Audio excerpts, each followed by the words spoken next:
Hello, Doc. Good morning. Yes, good morning, sir. Oo, thank you very much, Doc, for the Yes po, time. yes. Yes, oo. Yes, Ang, sir. ang Okay balita po. namin ay meron ho bang ano dyan? May namatay na ho sa kaso ng leptospirosis dyan, Doc? Yes po. Though yung tatlong namatay po ay last June pa ho nangyari po 'yun. Okay. But Oo. the last one was August 17 lang po. So, a total of apat lang naman po ang namatay Oo. ngayong taon na ito. No, Okay. but our cases have been decreased 30% from the Oo. from the same period last year po. Oo. Pero Doc, nagtataka lang ako dahil Baguio, 'di ba? Hindi naman siya talaga known for flooding, 'di ba? Yung mga Yes. binabaha. Pero saan lugar ho ito? Yung talagang may lumulusong ho na baha, may baha, gano'n nangyari. Well, it's not naman po Oh. pareho ng baha ng Metro Manila Oo. kasi dito naman po ay bihira rin po Mm. ang flat surfaces, no. But Mm. then just wading your feet, no, wading on flooded street o yung nag-overflow yung tubig, Mm. makikita mo na hindi naman po flood talaga but dumaan ka sa tubig na nasa street. Yun Mm. lang naman po ang flood sa amin dito sa Baguio, Mm. 'no. Hindi naman mataas na Oo. up to the knee, hanggang ankle or Oo. sa Oo. leg po naman po. Hindi So naman po gaanong so kataasan. parang Pero ano, still oo. opo. Parang gutter deep lang, gano'n. Na Yes po, pwede opo. naman dumaan ang sasakyan, hindi yung gano'n matataas.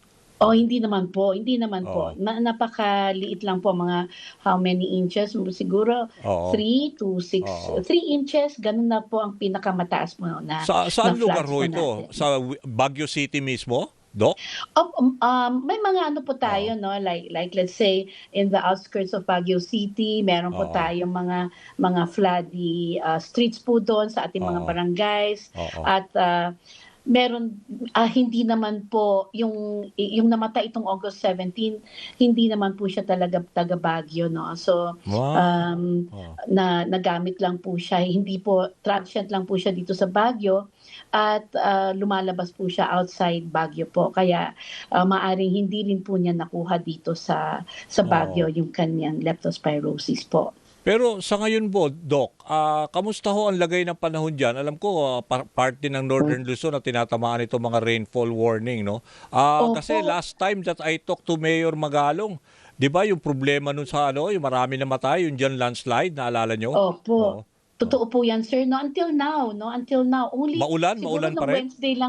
Oo. nung Wednesday lang po nagkaroon ng konting araw then nawala din. Mm. And now we have yung pabugso-bugso po, yung malakas na ulan po, Hmm. pabugso-bugso po ang aming Hmm. ulan dito sa Baguio. Okay. So, suspendido rin ho ang klase ngayon diyan, Doc? Yes po, until grade Oo. 12 po, pero may college students po na may college classes po tayo dito sa Baguio. Okay. At 'di ba, ano, nasuspend din ho ba yung kasagsagan ng mga habagat noon, yung ano, mga government offices din natin diyan, Doc? Yes po, marami pong Oo. beses, pero Oo. the first time, August 18, Oo. um, ah, na-suspend po, pero kinailangan din pumasok ang ating Oo. government offices, lalo na po may Mm. mga may mga kailangan po tayong bantayan ng mga Oo. sakit habang may bagyo din po tayo.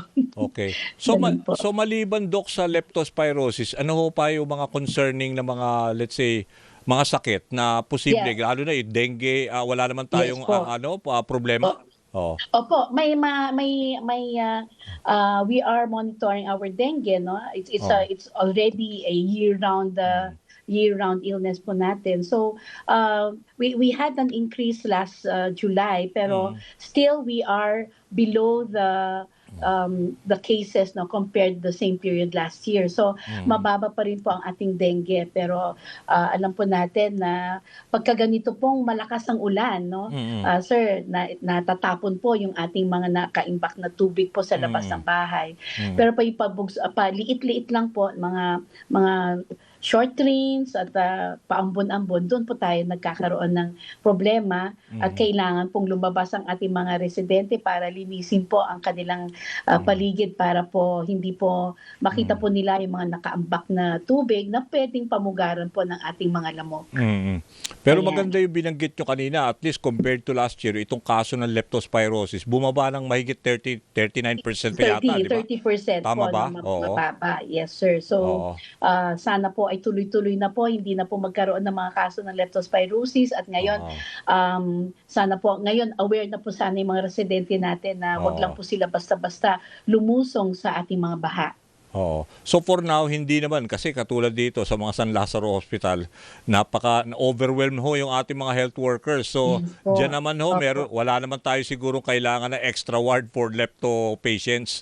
Ang ating Baguio General Hospital naman po ay prepared for our leptospirosis at 16 po ang kaso natin compared po last year na 23. So sana po ay talagang tumigil na rin po ito para naman po ay hindi na po tayo magkakaroon ng problema. Pero tungkol sa siguro, leptospirosis. siguro Doc, sa mga nakikinig din sa ating mga taga Baguio, pwede natin ulit-ulitin, no? Kung yung sakaling lulusong ho sila, kahit na sabi niyo, kahit na siguro, sabi nga, kahit wala ka naman open wound, wala ka sugat, may risk pa rin yan na pwede ka magka-leptospirosis. Ano ho ba yung mga dapat, yung doxycycline, di ba? Na kailangan uminom ka agad sila? Tama ho ba? Yes, sir. No? Ito po ay prophylactic treatment ng leptospirosis, lalong-lalo na po within 24 hours. Minsan lang po sila lumusob. So, 2 capsules kaagad po ng doxycycline. So, sana po ay they will be monitored by our health centers. Magpa-check up sila kaagad. Pero pag medyo tumagal ng konti, ng 3 to 5 days silang lumusong sa baha, ganun din po yung medyo tatagal din ng konti ang ating pagbigay ng prophylaxis. Pero pag talagang trabaho na nila yan, kailangan uminom po sila ng doxycycline until the time na hindi po sila lumulusong sa baha. So dire-diretso po ang pag-inom ng doxycycline. They will be monitored by our health center. Basta po magpa-check up po sila sa health center kung mataas na po ang fever nila at medyo masakit-sakit na po ang mga kasuhan nila po. Di ba, Doc, pag pumunta naman sila sa health center, wala namang babayaran, di ba? Provided din ng health center, di ba? Para kasi iba nangangamba na pumunta, baka may mga babayaran. Hindi po talaga, no? Ang ating health center ay primary care facilities na po dito sa Baguio, lahat po ng 16. Yakap po, lahat po ng 16 plus dito po sa main HSO, so nadagdagan po, so 17 na po ang ating yakap facilities at saka may gamot facilities tayo within the health centers na po, 4 na rin po. So we are all supporting these illnesses in terms of yung kanilang mga medicines and management, no. So wala po talagang problema pag pumunta po sila sa kanilang pinakamalapit na health center. Bibigyan po sila ng kaagarang lutas po sa kanilang mga problema pagdating po sa kanilang kalusugan. Yung yung mga respiratory illnesses yung mga influenza-like, meron ho ba tayo mga pag-akyat ng kaso as a result dito mga, alam nyo, pag ulan-ulan? Yes po, meron din po, no? But as expected po, may mga flu symptoms po na napapacheck up po sa ating mga health center at hindi naman po beyond yung ating mga cases manageable ng flu. Naman. Yes po. Pero tinitingnan ho natin, binabantayan din po natin yung typhoid fever po natin. Yung mga water and foodborne diseases, especially typhoid fever, yung mga diarrhea cases. So umiikot po tayo para tingnan po na maayos po ang ating mga establishments na nagpo-provide po ng mga pagkain para po malinis din po. Tsaka yung tubig po natin dito sa Baguio ay syempre marami po tayong mga provisions po ng tubig, especially sa ating mga private water purifying stations, and we are monitoring them po for their safety po para po hindi po magtae ang ating mga kababayan po dito sa Baguio. Sige po, maraming salamat Doc sa oras. Thank you ho sa update. Yes sir, maraming salamat po. Okay, yan ho si Dr. Zelia Flor Brillante, siya ho ang head ng Baguio City Health Services Office. Tuloy-tuloy na ho tayo. Ito naman yung concern naman ng ating mga teachers, no? Makakausap natin sa linya ng telepono ang National Chairperson, no? Dito sa Alliance of Concerned Teachers. Walang